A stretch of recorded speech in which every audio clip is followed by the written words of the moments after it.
What's up, Sam? Welcome to this episode of Rainer on Leadership. I'm Josh, and I'm glad you're here, man. I am an old man shaking my fist at the clouds. We're about to tell kids to get off our front yard. That's what we're wanting to do right In now. my cardigan. You do have a cardigan on. You do look very It is dapper. freezing outside here. Get this. It was 60 degrees. It's like 60, 61 for the high today in the winter. Winter. Poor you. We woke up to 20s. We're at 56, and I don't want to get any colder than that. Sam, just speaking of being old men, I was just kind of thinking when we started this show, I don't know that you had as much gray in your hair, nor did I have as much gray in my beard. It's getting just straight up to where it's just nothing but gray right here around my chin. And confession, I love it. I think it's so cool. Well, I don't mind getting older. It really doesn't bother me. It takes me a lot longer to pee, and I do it more frequently. But that's not Rainer on Leadership appropriate. You're not allowed to say that on the podcast. You can say whatever I want to say. If the editor wants to take it out, he can take it out. I mean, it's your last name, so it works for us. Well, and by the way, just so everyone knows, we're one take. We have been one take for a decade. Like we don't edit this show. So now I don't really have a segue to our sponsor, so it's kind of hard to talk about being an angry old man, and then it's one of the finest and most established seminaries in the United States. They're old, but they're not old school. They have online programs now. Yeah. Beautiful. Thank you. You rescued me out of the hole that I had just dug. There you go. The Southern Baptist Theological Seminary has a new fully online PhD program. It is the Doctor of Philosophy and Christian Studies at Southern. Not just a series of recorded lectures. You get to experience live interactions with the same professors who teach at Southern Seminary's Louisville campus. These are the best of the best. I loved my time at Southern Seminary, and I can honestly say, with the experience, like these professors are just amazing. So the PhD in Christian Studies includes seminars in a variety of subjects like historical theology, biblical theology, ethics, leadership, discipleship. It's the one you want. And if you're planning on staying where you are and not going on campus, definitely check out the new fully online PhD program at Southern Seminary. The way that you go there, to give us credit, thank you very much, is sbts.edu/Rainer. So again, the website to Southern, sbts.edu, but /Rainer. And that way we'll get a little credit for it. They sponsor the show. It would be helpful to us. We're very grateful to Southern Seminary and their new fully online PhD program. Now, Sam, it's not hard to find, and you've got a few of these notes in the show notes there, though. Study after study after study. We don't even need studies. Just open your eyeballs and look around. Technology, especially as smartphones have risen in popularity over the years, has had negative effects on adolescent brains and development in adolescence. And so, and for all people, I think the studies can show just as well that adults are negatively affected by the preeminence of smartphones. So we're going to talk a little bit about that. But you've got a lot of front matter here and some ideas to kind of build this up. Go ahead and kind of set this groundwork for us. Yeah, so 2010 is the date. And I get this from the book, The Anxious Generation. So full credit here. Jonathan Haidt wrote the book. It's a fantastic book. Yeah, it's a great book. This whole show is not, we're not just repeating the book to you, but a lot of the data. He is the one who has organized this data in a way that is understandable from a lot of scientific journals, and he's the expert. So I just want to be clear about that. I did not go and dig through all these medical journals to find all this stuff out for this show. I took it from him. But 2010 is the date, and that's when depression rates started soaring. Depression and anxiety rates among both boys and girls. They're up, 145% in girls, 161% in boys. When it comes to depression, anxiety's up 139% since then. And the reason is very simple. So Instagram launched in 2010, and iPhone 4 brought the first front-facing camera in 2010. You put those two things together, this phone-only app that's Instagram, and now we can all take selfies. And it pulled everyone inward. but it's Mm. especially detrimental to young people. In fact, if you go back and look at my Instagram feed from, I don't know, when I started doing it, it's like all Mhm. landscapes. I did it all wrong. You're like, no, you're supposed to do a selfie with the duck face. Is that what it is? I don't know. Yes. Yeah. Um, yeah. So, but yours is better than mine. For those of you who are watching on YouTube. Yeah. Um, Yeah.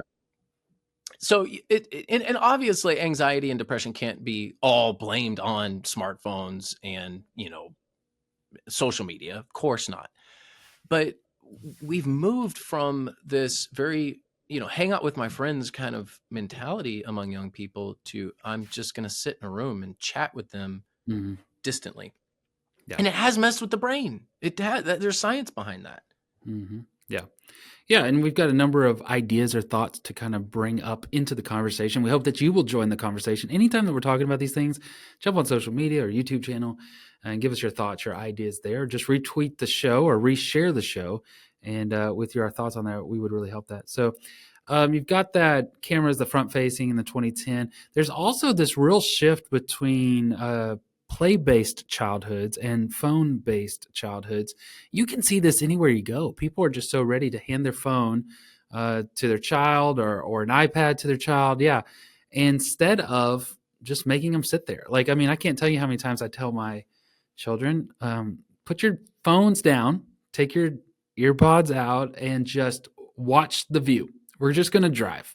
One of our rules in our cars is it's about an hour before, when we're taking trips, it's about an hour before they can even turn on their technology. You just have to sit there, talk, play, hang out, watch the trees. I don't care. But what you see is this real shift away from go outside, play, climb a tree, dig a hole. I remember as a kid trying to dig to China. I was going to do it. I was going to dig all the way down to China. And nowadays, you wouldn't even think about doing that. You're building some sort of fake world. Yeah, I grew up in St. Pete as a kid, and I Mm-hmm. remember digging a giant hole in my backyard, hitting water, and my father got so mad because the water table's so high in Florida. It just started Yeah, bubbling up everywhere, and that's I funny. didn't know. I was like in third grade. No, I send my two boys out. All right, so Joel and Dominic, they're third grade, second grade. I send them. I go play outside. I don't tell them what to do. I just Yeah, go play outside. Get yeah. off the video games. Go play outside. What do they do? Mm-hmm. They go outside. They may my kids like to skateboard. They may skateboard. They may get on their bikes, Mm-hmm. or the boys especially may just pick up two sticks and just start beating each other. Mm-hmm. And that's a play-based childhood because it's not directed. It's free. And Mm-hmm. you have to make up your own games. You have to do things yourself. You have to entertain yourself. And we've moved away from that, and we've moved more towards a phone-based childhood in which everything is directed and contained. And Mm-hmm. it does, the point of the book, Anxious Generation, is that it does mess with the brain. And so one of the best things that the church can do is literally just give kids time to play, not on their phones, which most churches do, right? They have classrooms that, they're not going to have your phones. A lot of student Mm-hmm. ministries, you and I were talking about this before the show. Put your phone in the basket before we do anything. I love that. Great I idea. love Yep. that. Mm-hmm. Again, I'm ranting. I'm an old. Is that the meme? Old man shakes fist at cloud. I think that's the meme. I don't know, but We'd I have know to to a ask lot of some kid younger with their people. smartphone. Listen, some of the young people may be watching this. I don't know. They're probably not. The young people are Probably probably not. not watching us. But it's like, okay, boomer. I know that's a Mm-hmm. bit of a derogatory term. It's like I'm not a boomer. Right. But A millennial. you get the Yep. you get the point. Like I can understand why young people would push back on this and why we may just sound like two cantankerous old men. Like get Mm-hmm. rid of your phone. Neither you nor I are Luddites, of course. We're not saying technology is bad. It's just we need more time away from our phones. Mm-hmm. That's really the bottom line, and the church can provide that. Yeah. Yeah, there's a number of ways in which the church can provide this. I was actually kicking around an idea. I haven't done this yet, Sam, but I wondered what you would think about it. And it goes right along with this idea is a no screen Sunday. And the whole idea would be, what if you came into church and we actually brought the hymnals back out and we And didn't now you use, really do sound like an old yeah, man ranting. yeah.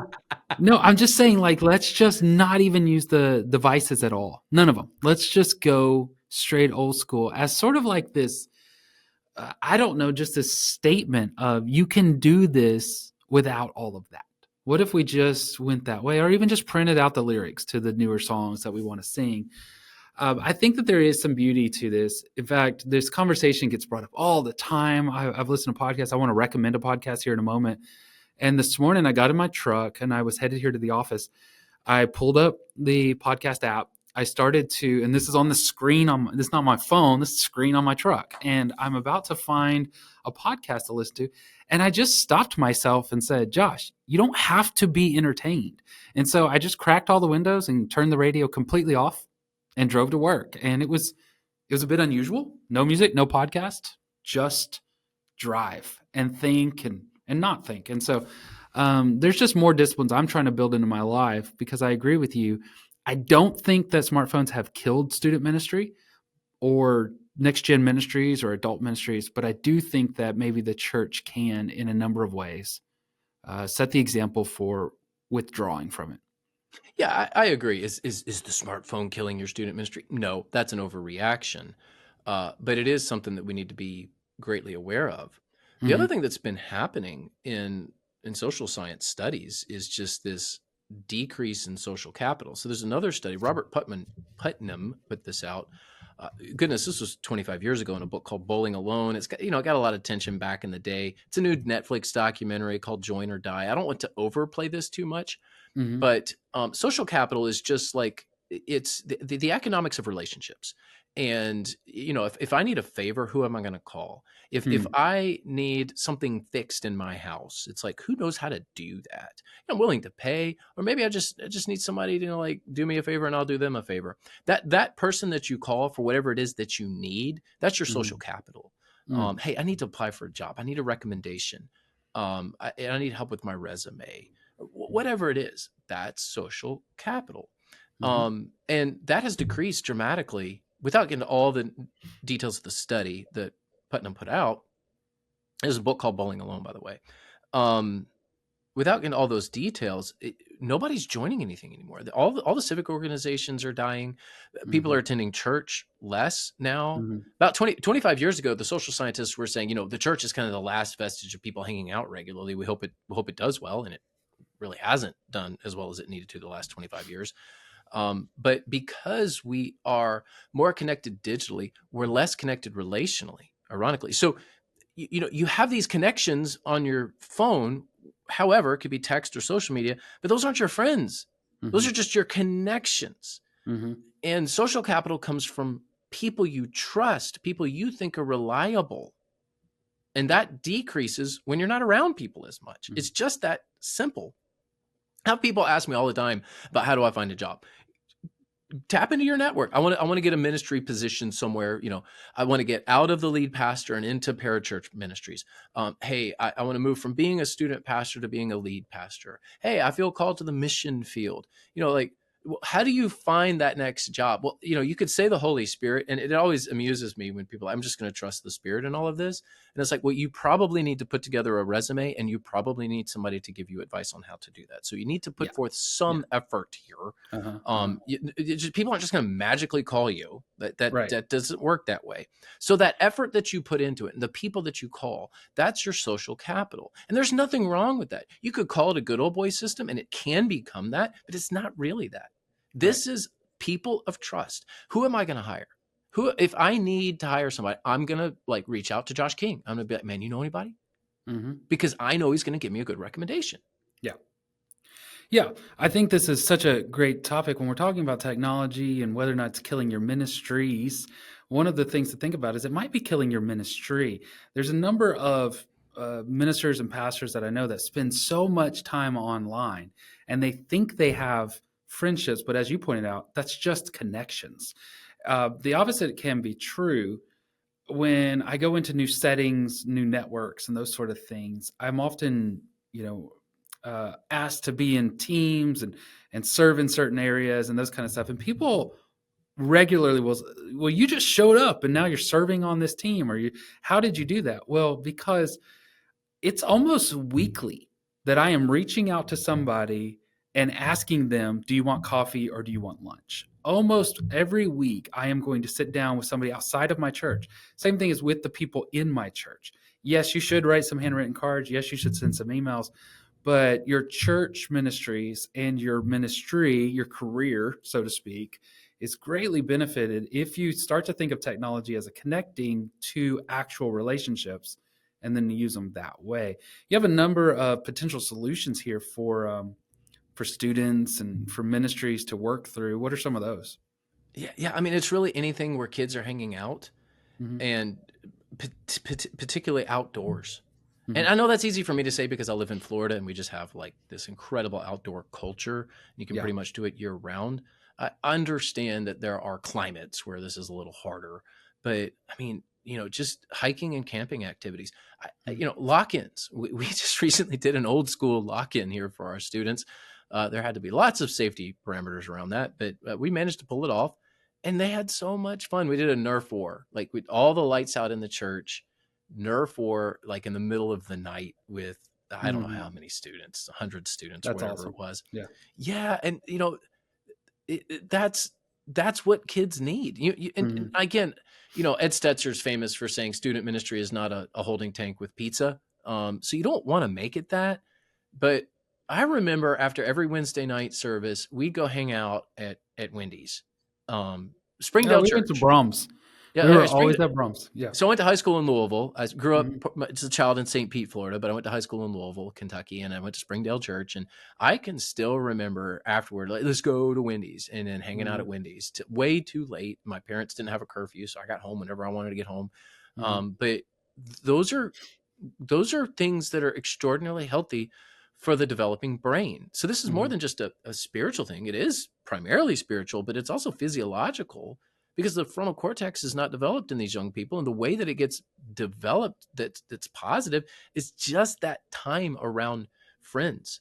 There is the shift around middle school when your kids value what their friends say more than their parents, and Yeah. every kid goes through this. It's unavoidable. Mm-hmm. And if they are not getting that, then it's very detrimental for their development.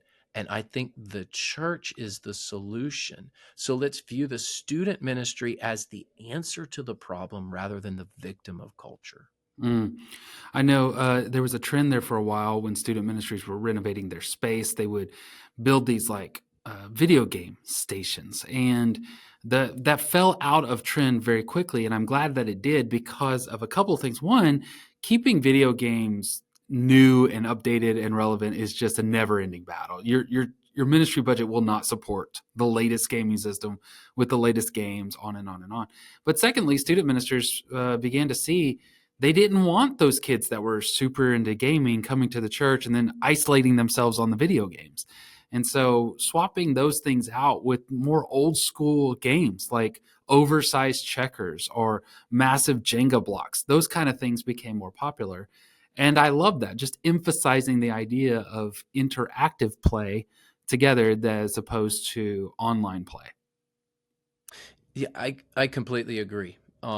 We just renovated our student area, and we have more hands-on things Good. than screens.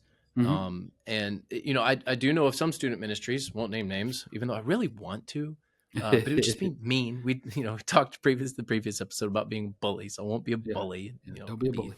I won't be a bully. But I do know some student ministries and even children's ministries that all that they do is just put kids in front of screens and let them play Mm-hmm. video games.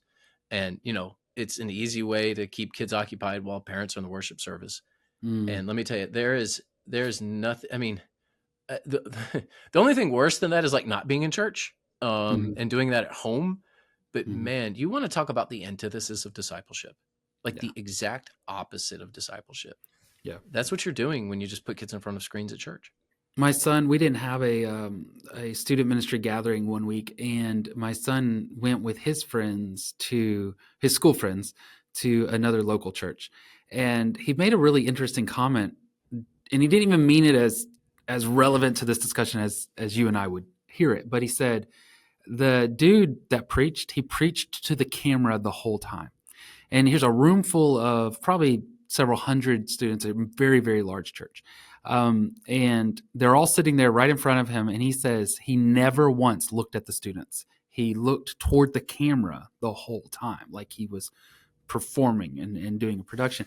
And my son saw that as odd, but I saw it as the reverse or a correlating problem that we have here, in which the screens, the production, what's going out there is more important than the person that is in front of you. So we have to teach children through ministry about sitting in front of them and eye contact and being with them. I'm here with you, as opposed to caring more about what's on a screen, whether it's me on the screen or it's some sort of game or technology.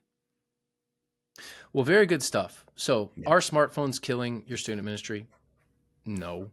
But Mhm. are they doing a lot of harm to our young people? Yes. Yes. In some ways Undoubtedly. Yeah. in Mhm. some ways they are. So Yeah. view your ministry as the answer to that problem, and get kids outside, get them hanging out more, get Mhm. them reading their Bibles together. I actually prefer the print version, but I always just say, however you read your Bible, it doesn't matter to me. If you're actually reading it on your phone, that's fine. That's what my kids do because they like to keep track of everything, and it's Mhm. easier to do Mhm. that. But yeah, get kids reading their Bibles together, get them talking face to face instead of face down in their phones, and just watch how the anxiety levels will drop, watch how the depression levels will drop. And it really is that simple. And Mhm. I don't want to minimize those who experience like legitimate issues with anxiety and depression. Those are real physiological things. But the reason we're seeing such an increase among young people, and that it's so widespread, it's a lot of it is technology driven, unfortunately.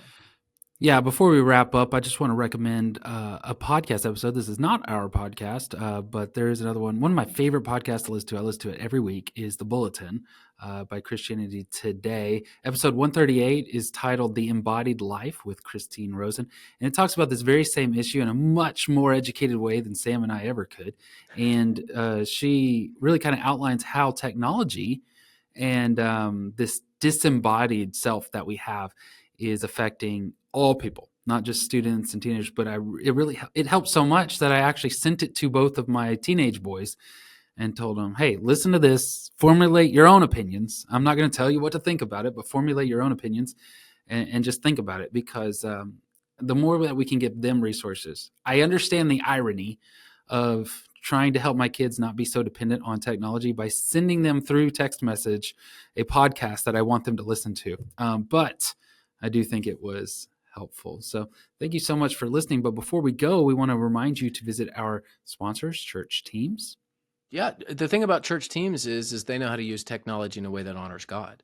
So Absolutely. technology is neutral, right? I mean, there's Mm-hmm. always technology. I mean, we're using microphones and stuff, and the church uses amplification devices, to project voices and screens so that people can see things. So technology is neutral. It's all about how you use it. And the thing about church teams is they have figured out a great balance with this. They know how to leverage technology in a way that honors God.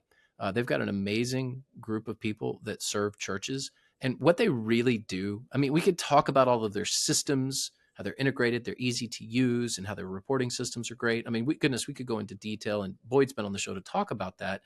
But what Mm-hmm. I love most about them is just they take something off the plate of the pastor. It's like, I've got all Yeah. this administrative stuff communicating with my Mm-hmm. church. How do I do Mm-hmm. this in a way that's easier, more efficient, and actually better? And church Yeah. teams can help you with that. So go to go.churchteams.com. Again, go.churchteams.com and reach out to them. They have a solution for you. Yeah, thanks so much for listening to the show. We would appreciate if you would help us to grow the show by sharing it out and letting other people know that you found this episode helpful or other episodes helpful. And like I said, if you have comments that you'd like to make, we would love for you to share the episodes with your comments above it, and that would help us to help other people. Thank you so much, and we will catch you next week.